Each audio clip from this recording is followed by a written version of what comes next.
All right, everybody. Welcome back to another episode of FORTIUS podcast in our Titans of Throws series. Legends, obviously.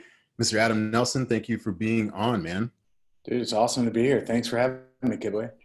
Yeah, the gold medalist. Forgot to say that actually before you started.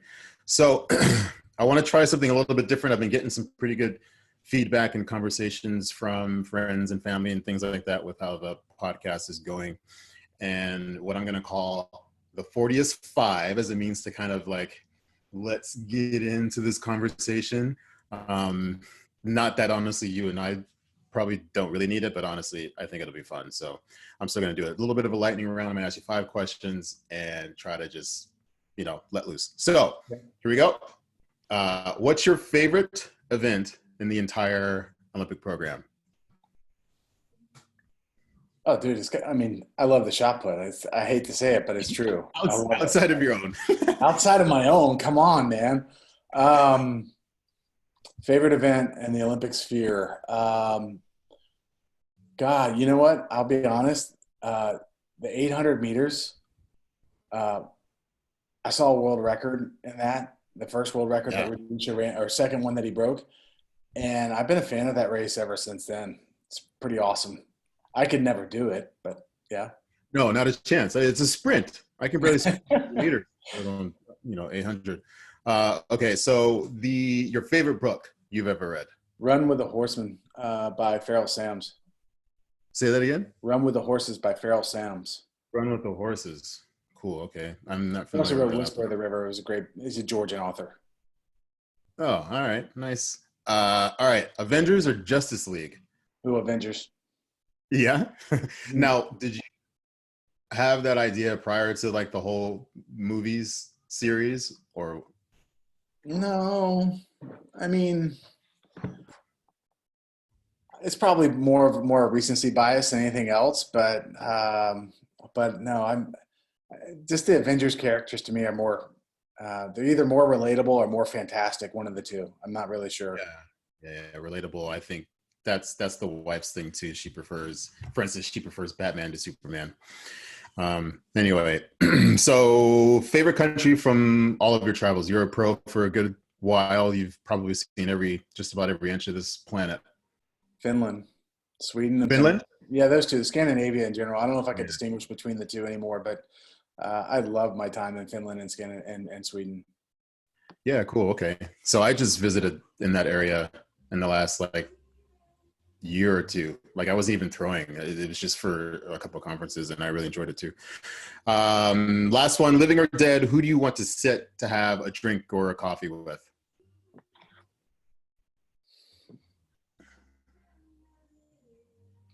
Living or dead? Oh, that's a tough one, Kibwe. I don't know if I'm conquering this lightning round so quickly. I could say something like there's all sorts of people recently, I think Abraham Lincoln would be pretty interesting to sit down and talk to. But that's more of a recent, just some things that I've read lately that have popped up. But yeah, I think he'd be pretty interesting to talk to, actually.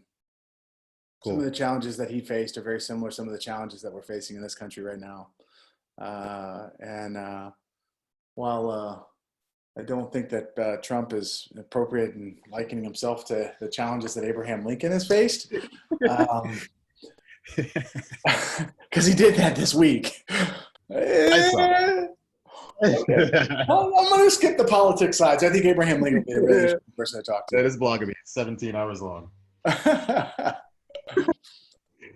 All right, so thank you, and let's get started. So I don't know if you've followed up at all, or kind of basically my idea for this podcast is to kind of dig a little deeper into the athletes and kind of what made them be the athletes that they ended up being.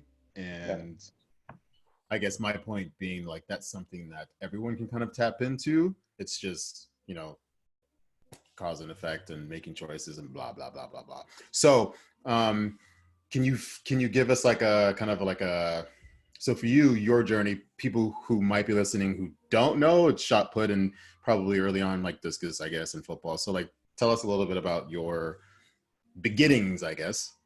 Yeah. So I started off playing every sport you can imagine. I know that there's this great push to specialization, but that never occurred in my life until it was forced to happen when I was out of college.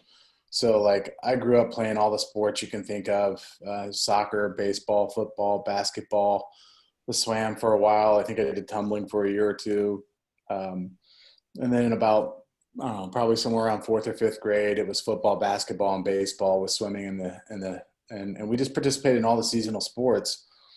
My eighth grade year, we moved, well, backing up a step, we moved to, I'm from Atlanta originally. My dad took a job with the government for a couple of years when I was in sixth and seventh grade. And when we moved back to Atlanta in eighth grade, uh, I was involved with school sports for the first time.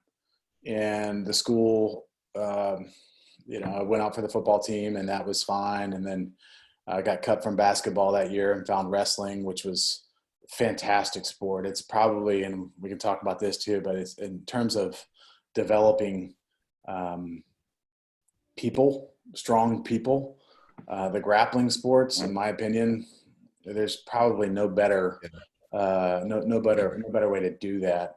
And it's also one of the few individual sports that really has a true need for teams. Like, you can't become a there's no way to half-ass wrestling practice. Yeah. Like, even if you're bad, you still have to, you still got to work hard. And there's no way to be great without great teammates, without great training partners. So it was a fantastic sport.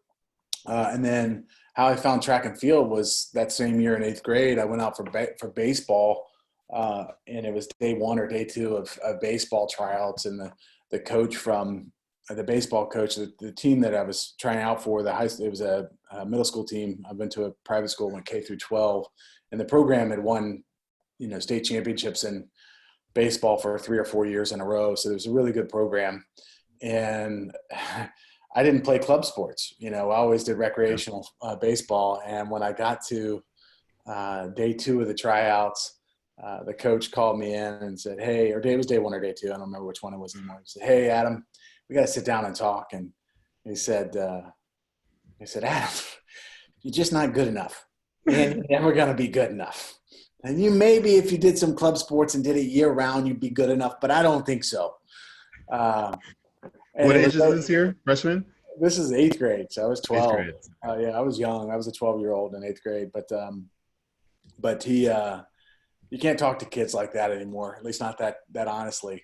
But the way I saw it is I had a good sense of humor about it anyway. It's like, I'm gonna spend this time to get ready for football, because I found the weight room that year. I actually started to find it in seventh grade, but in eighth grade, that's when I really found the weight room.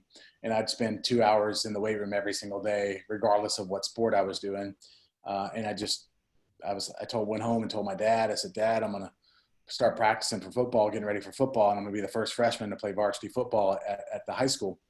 And he said, "Well," my dad had a different idea. He thought that young boys, teenagers, need to be involved in structured activities after school, otherwise they get into trouble. So his options were get a job or go out for another sport, another after school activity. So I walked across the street to the track, and they had a no cut policy, and the football coach was the track coach. So I thought I was, kind of pulling a fast one on my dad.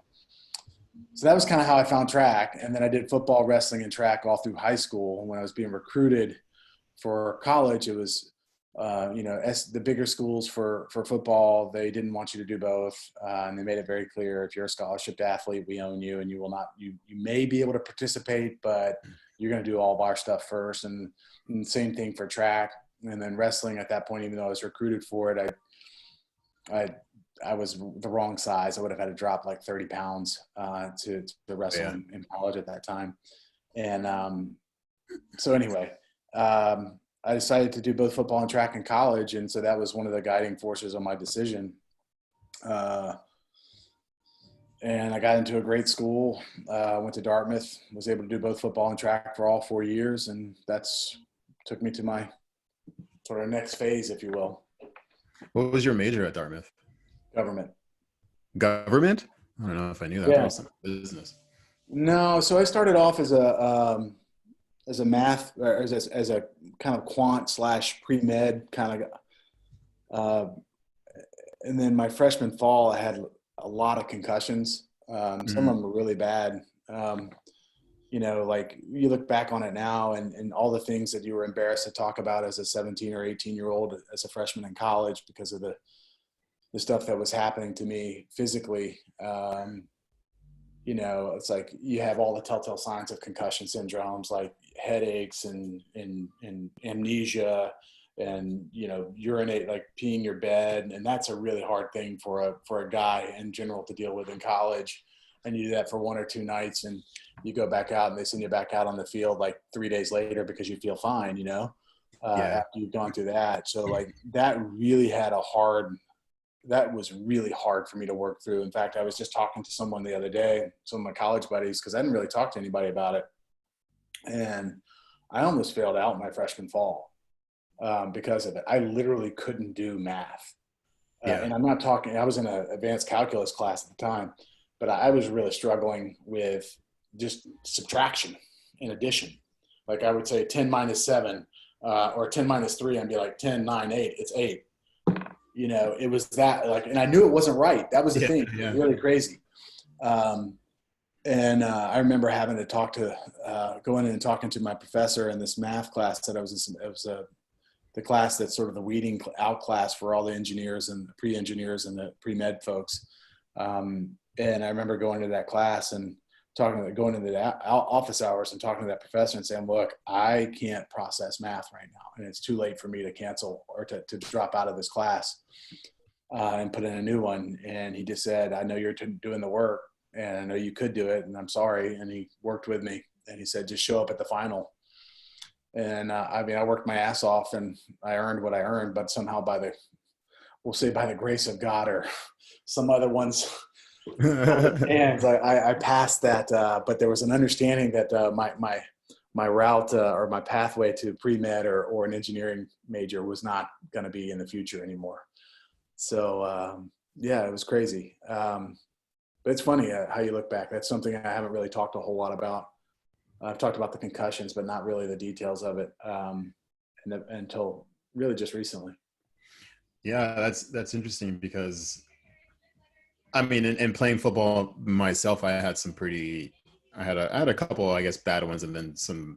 I mean, I guess they're all bad. Let's be honest, but um, an athlete that I had like this past actually two. So this month last year, he was in the gym like taking some weights off and didn't realize how much was on the one side. You know what I mean? And so like I don't remember how much, but some of the weight fell and hit him. Well, he didn't tell anyone for like 4 or 5 weeks, like no one told his mom, and then it ended up kind of coming out. But like the same things that you're describing now, and this kid is straight A's, like all everything, and got to a point where he's describing to his mom and other health professionals that like it's just not working. Yeah. the putting the numbers together and everything to do it.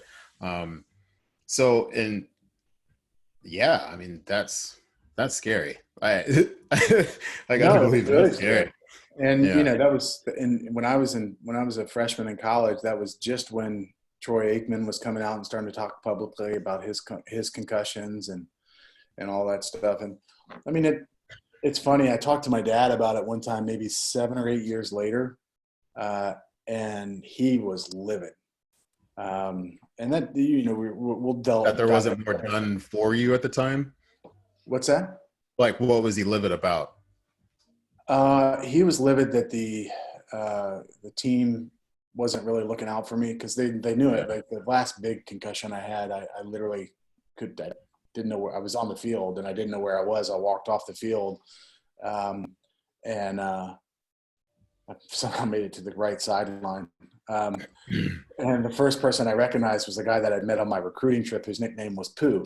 So I saw, that's a name you can't forget, Um, and he's like, let me go get you the trainer, So they knew right away. But when we talked about it afterwards, he's like, that's just how we were raised. And he felt, I mean, I think he felt guilty because we all talked about, like, you know, you get your bell rung, it's just part of the game. It is what it is. And then, of course, you know, over time, you start to realize the implications of each one of those rings. So, yeah. Well, you know, let this serve as a PSA for all you football players to come out and do track. Yeah, exactly.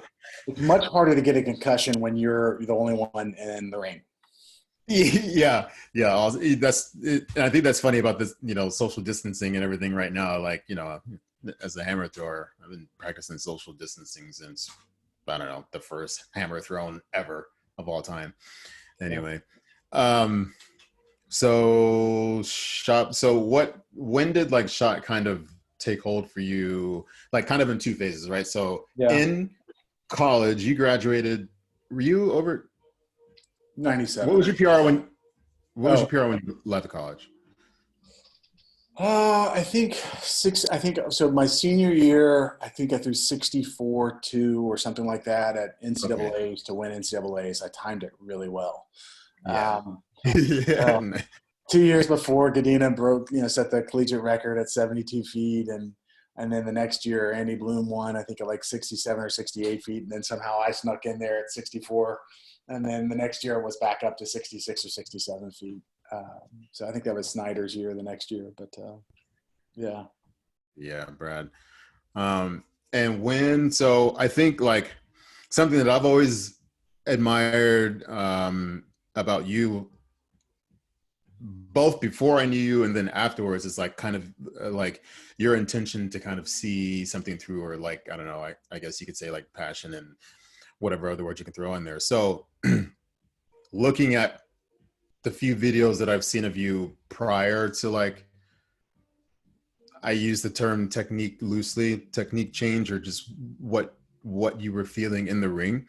I imagine, if you're allowing me to speak for you a little bit, but correct me if I'm wrong, there was probably fear there in terms of like what it is that you were trying to do. But I feel like essentially, you know, it wasn't enough to stop you from essentially doing kind of what you're getting after. So I think where most people I hear, you know, growing up, they're saying things that like, you know, no one will ever throw like Adam again. Well, you know, yeah, you are probably right? Because that's not the goal, right? We're not trying to throw exactly like people. But in that respect, I think that was more just an excuse to kind of carry on with the status quo. So I guess part of my question, and also kind of what maybe we'll get on and the rest of the thing, is like, how did this kind of come about? How did that grow within you to throw from a, you know, book on throws type of technique to eventually what you found yourself doing? Yeah. You know, I guess the influence of my throwing career, like, and how, you know, who I was trying to model myself after, were based off what limited resources we had in the late 80s and early 90s available to us. So you may remember like the old throws videos with Brian Oldfield and Al Feuerbach and Mac Wilkins. Oh, yeah. Those were the only videos I actually saw that had people doing, you know, shot put or discus technique, whether it was a glide or rotation. And so I tried to model myself after those, but then I remember like a couple of practices, one in high school when I was a sophomore, and I was doing stand throws. And of course, you know, like all young kids with no coaches, you feel like you have to take 42 throws at each position. And so I don't know what number stand throw I was on.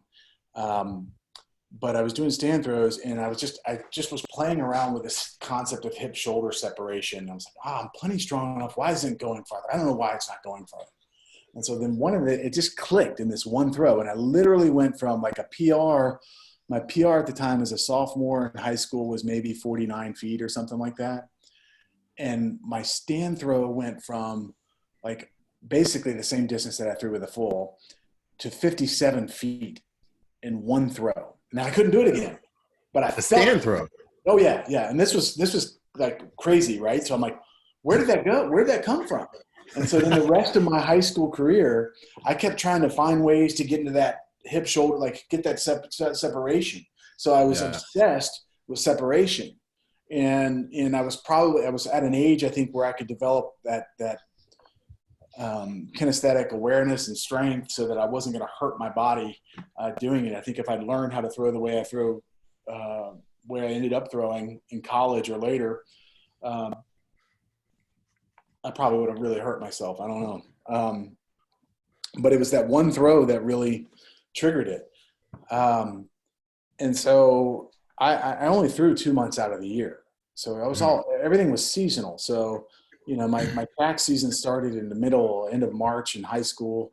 And so people are like, well, what do you, well, I throw 2 months out of the year. Well, how's that possible? So when I got to college, I threw 60 feet in high school, 60 feet, 2 inches. Now I ended up winning national scholastics that year and getting second at junior nationals to Jonathan Ogden, and then beating him at the junior Pan Americans a month later with a throw of like 50, I don't remember what I threw, like 52 feet or something like that, maybe 54 feet with the 16. Back when it was 16, yeah. Yeah. And juniors threw the 16 back then, not the 6K. Yeah. It's a big difference, by the way. Enormous.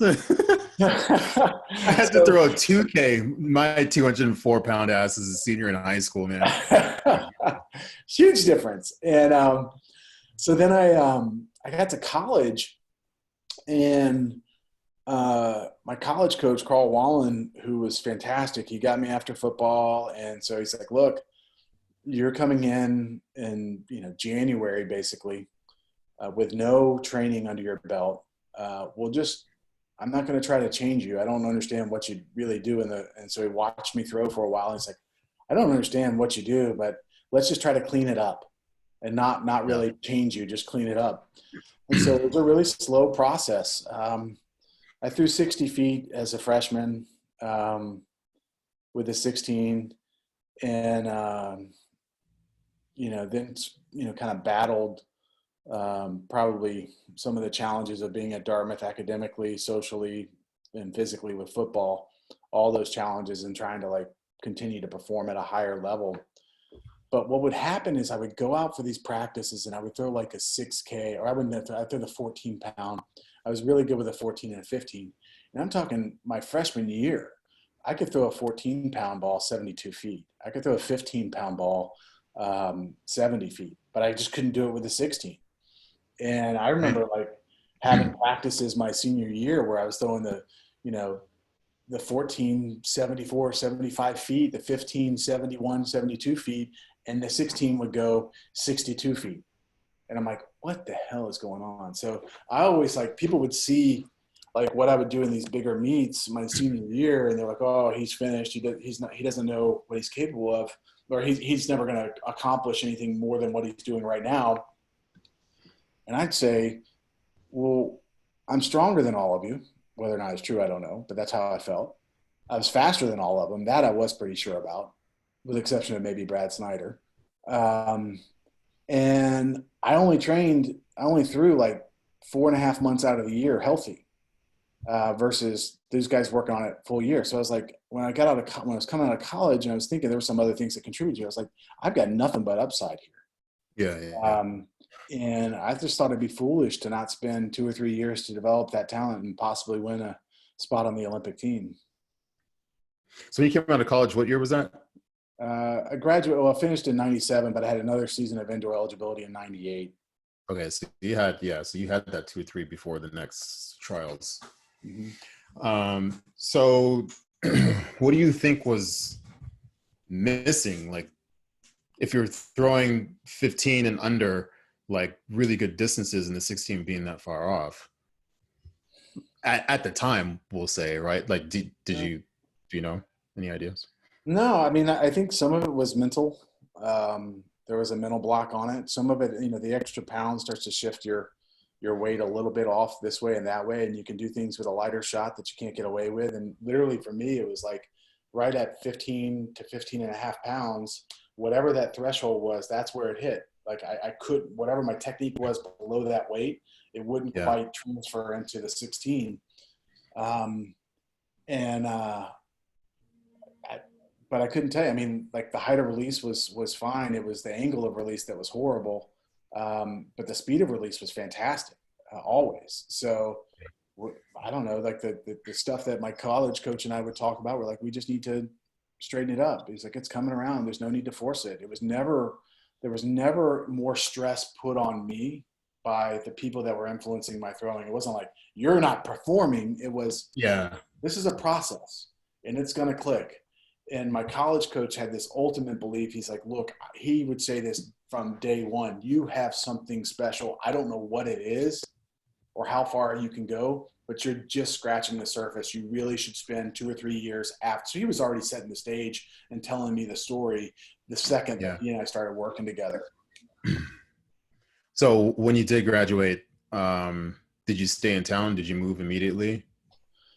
No, so I graduated in '97. So going to Dartmouth, you go through what's called corporate recruiting, which is where all these big fancy companies come to campus and you interview with them, and theoretically you get a job that's going to land you on this the golden pathway to success, financial success anyway.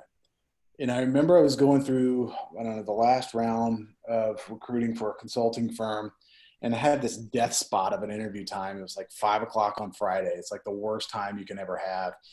And it's probably because they didn't really want me, but whatever. So I remember walking into the room. This is 1997. And this guy was like waiting for this email to download while he's, on his phone. He's calling, and it's not a cell phone, but he's calling. Something's going Blackberries. on. Yeah, it was pre-Blackberry even. Like this is the dark ages, man. Oh, yeah. And he's all irritated about something going on back at work. And I literally walked into that interview and he made me wait for like 2 or 3 minutes. And during that pause, I was like, I don't want to be here. I don't want anything to do with this. And so when he got off his call, we said hello. And then I said, hey, I really hate to do this, but I really don't want to be here, and I don't think you do either.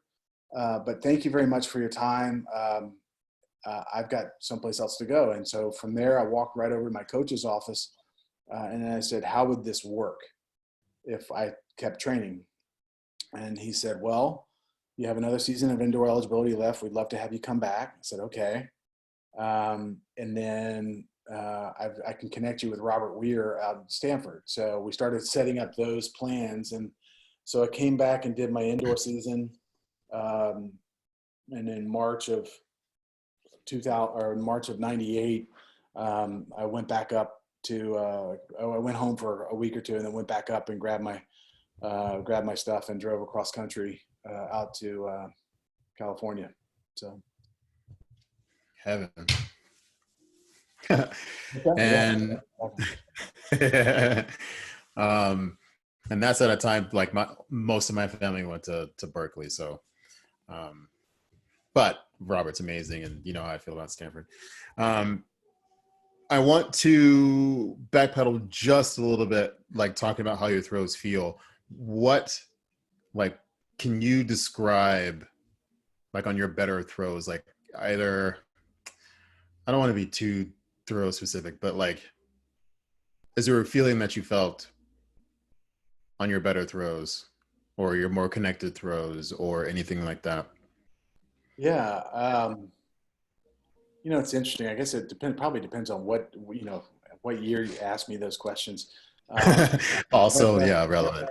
But my best throws were always easy. They didn't hurt. Yeah. You lined everything up well enough that there was no everything was just lined up right and it fired right. And no wasted energy. No wasted energy. It just felt good. And then you inevitably after one of your best throws, you're like, I missed that. I could have cried. I should have thrown 4 feet farther because it felt so easy. And then you start to realize over time that that's just what the good throws feel like. And when they don't feel that way, you probably left a lot more in the tank. Yeah, I mean, not to plagiarize a now dead medium for throwers, but they were effortless. They were Yeah. So you just put yourself in the right position at the right time and with the right momentum behind it, and it just goes. So what did you think about to do that? Right. So when you came to the understanding that this is essentially how my throws need to feel, was there like a cue or two or an idea that you were after to try to facilitate that? I mean, there were technical cues, and there was certain like a mindset that I would get into as well. Um, the technical cues for me were always balance and torque. Like Okay. that was pretty much all. And then how that broke down in the circle was making sure I was, my shoulders were parallel or felt as close to parallel to the ground as possible coming out of the back. And then I hit that first acceleration point, and then after that, it was just holding on and letting the rest of letting my body do the work. Um, so that technically that's kind of what I was thinking about, but more than anything, it was just putting myself in like we joke about these things, but like putting myself in that superhuman mindset, like superhuman state, and that's something that I spent a lot of time really working on. And early on, it was just I was that weird kid in eighth grade that bought the book on the Athlete's Guide to Mental Training, literally. Um, and I read it, and I took notes from it, and as part of the visualization efforts, I literally pasted my wall with all the different PRs I was going to hit. And so that no matter where I was in the room or what time it was, if I woke up, I would see something like one of my goals posted above the bed. My parents thought I was absolutely batshit crazy. But they supported it. And so that's how it started. And then it evolved into working with a sports psychologist and guided visualization, and then evolved from there into some combinations of like keywords and tactile triggers and things like that I picked up through NLP or neuro-linguistic programming and things like that. And, for me, like I was never going to be the biggest guy out there, obviously. But every time I stepped on the field, I you know, I saw myself as big as those guys, if not bigger. Like, I don't know. People are like, well, those guys are so much bigger. I was like, I don't think so. I have a really warped sense on what's large.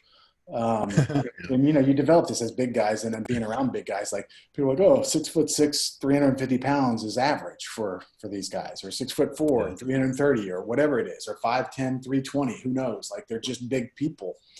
And I just always, the way I'd prepare myself mentally is I would try to create this superhuman version of myself.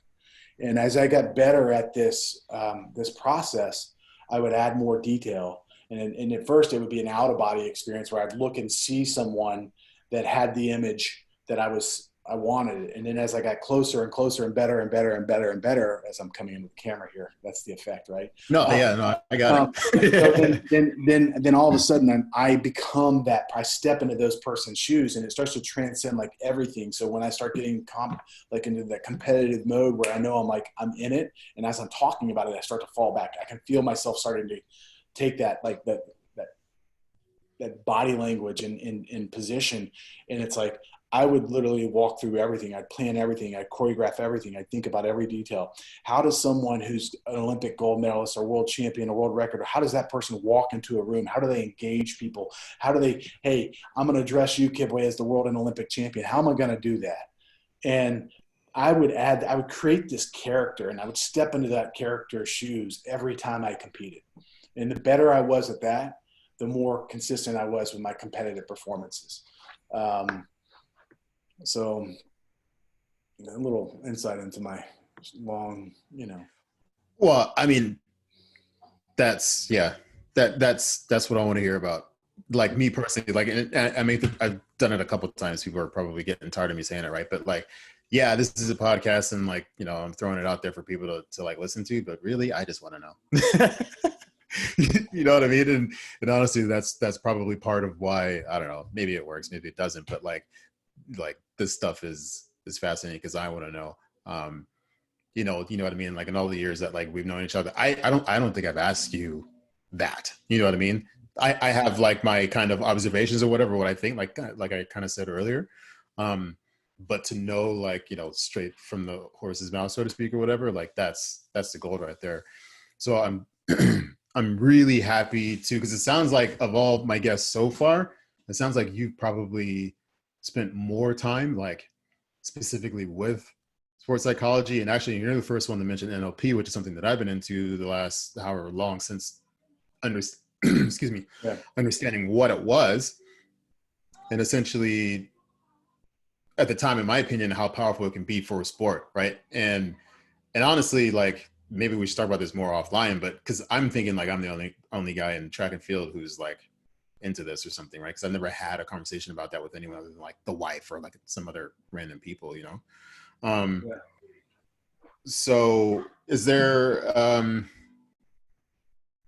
do you have any was is I guess what's my question here? Let me slow down. So your sports psychologist, like, are they still around? Are you still in contact with them? Like, what did you really Yeah, like about not the that? one. Yeah, so the first sports psychologist I worked with was actually she was a general psychologist who happened to like to work out, and I actually think she may have been a track coach at the high school as well, in up in New Hampshire, in Hanover, where Dartmouth is. Um, but she was fantastic. But what we did there was we basically did guided visualization. And it was literally it's so when you're first starting off with this, it's all about being able to see your competitive arena, if you will, in real time. A lot of times, like kids, you can close your eyes and kind of see it done, but it's not real time. It's super fast or whatnot, or you only cue in on one little aspect of it. So what we worked on a lot was like putting ourselves in that environment, like in the biggest stage, like, okay, we know we're going to compete in this stadium. We know what it looks like. Let's add detail to that. And let's have that competition upstairs in real time. So we would literally spend, maybe an hour or two, about the same duration of a competition, about 45 minutes to an hour, doing guided visualization, walking through every piece of the competition, from the warm up to the first throw, to waiting for other people to get their throws, to respond, things like that. And so you get those real mental reps. Now you Yeah. can augment those with fast forwarded versions or sped up versions, just to keep those things. But until you can slow things down and put it in real time, you just haven't mastered it yet. That's Right. super hard because it requires a lot of patience and a lot of discipline and a lot of, like, honestly, like awareness, to fill in the blanks, to slow things down.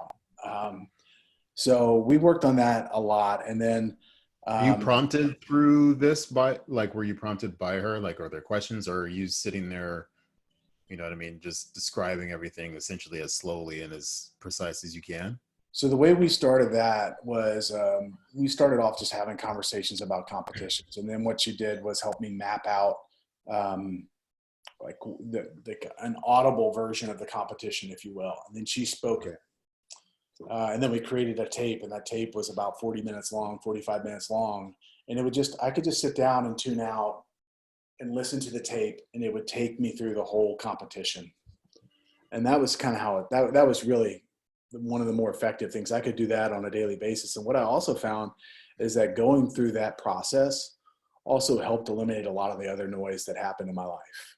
We all have Yeah. mental stresses or whatever it is. And it was a very soothing, sort of comforting thing. Um, and it really helped. It helped quite a bit. Um, and I used that for probably, gosh, I mean, I bet I had that tape, and I probably still have a copy of it someplace. It's gone through 6 moves or so since then, but I think I still have a copy of it in one of my, with some of the stuff from different Olympic games. But it was fantastic. So then the next phase of that, I started doing some other stuff, like talking to other sports psychologists. There's a guy named Rich Gordon who used to work with a lot of track and field athletes with USA Track and Field. He's also worked with some great golfers over the years. So Stretch was his nickname because he hated the term shrink. Um, And I actually worked with him. The very first time I worked with him was at Junior Worlds, actually in 1994. So we had a long-term relationship, and I kept up with him somewhat, I would say irregularly, but every now and then, for over a decade and a half. And then Charles Poliquin, who I know you're familiar with a little bit as well. Yep. We did some stuff. He recognized the issues from the concussions, and he did some stuff to try to help correct some of that. I think that made a big difference as well. And then we also he was really big on brainwave manipulation in general, and so that was also part of the visualization stuff as well. So he actually had a couple of music tracks that had a underlying white noise to everybody else. Yeah, like was it delta or something? Delta waves, maybe. Yeah, and so it would help sort of reset the brain, and that was another thing that we spent a lot of time on. And then he connected me with another guy named Pete Siegel, who passed away a few years ago as well, who really introduced me to NLP and what I think most people would consider sports hypnotherapy. Pete was a really interesting character. He was very good at what he did, but very, very odd guy. So did not lack confidence at all. Let me put it that way. Okay. But was sort of like a powerlifting caricature of Danny DeVito would be the best way. Oh, wow. Yeah. That is an image. But I joke. He had a huge heart, great guy in that regard. But he was very good at the guided visualization, the NLP, and the sports hypnotherapy, as he would refer to it, and it helped I think take me to another level of preparation.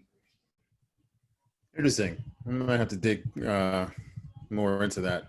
So, I like guided visualizations. I remember like back in the day, kind of in the first couple of years when I first moved to campus with Dr. B, and I was doing a lot of blogging, and so I'm pretty sure in one of those, I don't know if you just heard my child, I was talking about how like in my visualizations, they can be pretty precise, but then at a certain point, like it just kind of would vanish, like before my throw was over or before, you know what I mean? Before I got to the end. And I remember being frustrated by that. But like to the point where, I mean, I guess you just got to keep going. I actually found it more curious is a good word, that it would vanish at all. You know what I mean? And so, but I don't know, a couple of years later, I can do it fine. Yeah. And I don't know. I'm not really sure. I could guess that maybe it's just because like, point A, I was one type of thrower, and point B, I was another type of thrower, or more skilled or more whatever. Not necessarily that I had thrown farther, which did happen, but I think that's probably completely irrelevant. It's more just I had a lot more throws in, right? I think with that. So anyway, and then I come to find, a couple other people, Kara Winger, I think, comes to mind. She had that same experience where earlier in her career, she would, visualize her throw and it would just go dark. Yeah. So that was interesting because that's actually something that Pete and I had discussed. And this is literally, I don't know how many years ago now, 15 years ago, 14 years ago. But he and I talked about that very thing. And he was adamant about putting a number on your performances. Putting a number? Yeah. And his whole point was that when you're afraid, when you're not seeing the finish, you're putting a disclaimer on your performances, meaning you don't know how good you can be or how good you should be. Therefore, you're not going to commit to it. So putting a number on it was tantamount to saying, I am capable. I know I can do this and I will do this.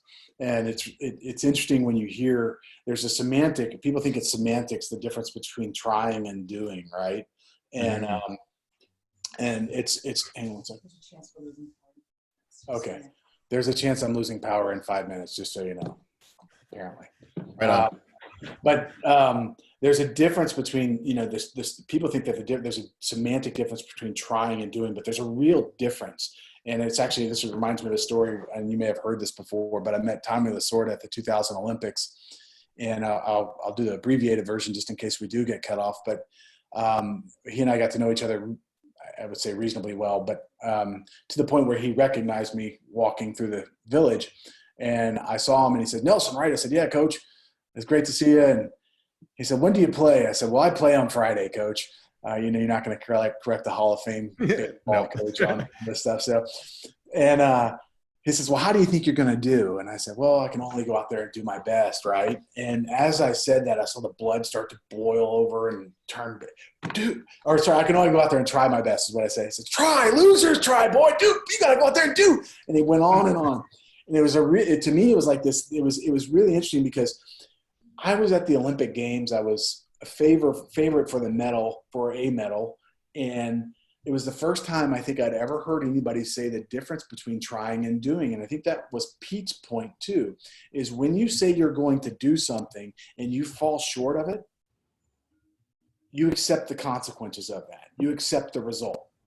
But it's when you don't, when you go out there and you say, "I'm only going to go out there and try my best," you're putting a disclaimer on that performance. And so what I found was that try versus do was something that I had internalized as well. So when I was doing my visualizations, I may see the shot leave my hand, but I never saw it land. And Pete was really big about, hey, you may not see it land, but you saw the result. So what's the result? And I would say these things like, the first time he was like, I'm in this sort of hypnotic state, right? He goes, "How far did it go?" Or however he cued it or whatever. And I'm like, "I don't know." "What do you mean you don't know? What do you mean? Put a number," and he really just would lay into you. And then as over time, I was like, "Oh no, it went 76.2, it went 76.7, went 72 feet, 77 feet." I mean, literally, I could tell you exactly what every single throw we did landed, where it went. And there's a difference. And when we grow up with a dose of humility, a heavy dose of humility from, great parenting and all that other stuff, we confuse those two things pretty often. It's one thing to say what you're capable of doing. It's another thing to brag about it. And in the highest level of performances, if you can't say what you're going to do, you can't do it. At least not predictably, because you don't believe you can. Yeah, I love that. I'm going to put that in my journal.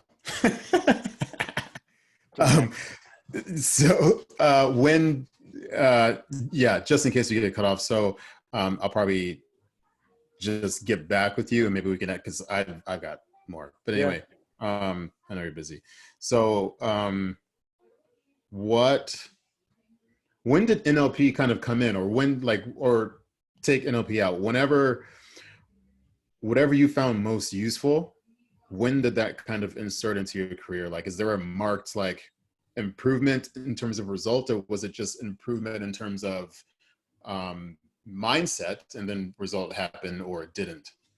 Yeah, I mean, I think it came down to consistency of motivation is what it really ended up changing. Okay. So, you talk about all these intrinsic motivators that people use to power performances or power through stuff. And when you're younger, anger tends to pop up a whole lot, or something. Sure, it sure does. A negative emotion, right? And what I found is that negativity was never something that was sustainable to me. And if I allowed, it's like Harry Potter when he's carrying a Horcrux. It's like this evil weight that you're bearing, and all of a sudden it starts to change you, and you become this nasty person. And that's just not me. So when I started to really get better at that, I didn't have to rely on cheap tricks and gimmicks to get motivated. It was a deeper motivation that didn't have anything to do with a negative emotion. So it didn't necessarily change performances necessarily. It just changed how I approached every single day. Yeah, I like that, because I feel like in terms of just mindset and trying to get after something, I found myself being fairly similar from the very beginnings as a 3-turner discus throwing guy who really likes the event to, Olympian and whatever else. It's When I talk to people about that, I try to explain like not really that much has changed in terms of like where I was at up here. But I think like through all the experiences and stuff, there's these minor kind of well changes that really just sets everything right, and consistency has a large part to do with that. So when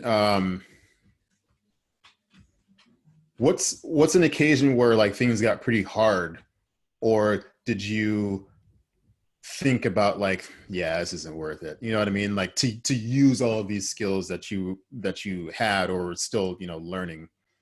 Yeah. It's interesting. So the shift from being a true amateur to being a professional was one that I probably didn't handle as well because I wasn't ready for it. When I started off my Olympic journey, I was thinking that it would begin and end with the 2000 Olympics. And then after the 2000 Olympics, I said 4 more years, 1,461 days. That's what I'm committing to. Another 4. We got this, right? And I started looking at how I evaluated people, and it was all based off their contracts and things like that. And I started getting really angry and frustrated because here I was after 2000, 2001, 2003, and going into 2004 as one of the most successful in those 4 years athletes in the sport. The gold medal had eluded me at that point, but I was always number 1 or 2 in the world, period. And I would see these guys that in other events that didn't have any credentials and were making, 60, 70, 80, $100,000 contracts. And I'm like, well, what's the deal? And so I was using the wrong scale to assess myself. And that culminated in the 2004 Olympics. I got out of the 2004 Olympics with at the time, and I know you know the story, but like I lost in a tiebreaker, and the fallout from that was it was an Olympic year. I was 29, and as my sponsor at the time said, "You've proven that you're good enough to be the first loser." And That that came was from not someone's mouth. what's that? That came from someone's mouth, I'm sure. Direct. Yeah, Yeah. direct. And and then they offered a contract that was probably not worth much more than the paper that it was written on. And I had a decision. I could take what I had, or I could just do, or I couldn't, that it was binary. There was no in between. So there were no other options. We thought another company would come back into play, but it turned out over time that they didn't. And I was angry. And my initial response was just anger. I woke up every single morning, you can ask my wife about it. I wake up and I say, Yeah. You may have to edit that out. I don't know what affiliation you No, have. man, this is free flowing. But, and so for better or worse, they powered my performance the next year. I don't want to give them so much credit, but and from 2004 Olympics until about March of 2005, every morning I was angry. I mean, every day I was angry, and I trained harder and better, and I got stronger and all this. I was on top of it. And then one day I woke up and I was like, what the hell? This isn't my job. I'm not getting paid to do this. I really am. I'm not. Like, Yeah. What the hell? Why am I doing this? And it went back to my roots. The same reason why I fell in love with why ultimately I walked out of that interview.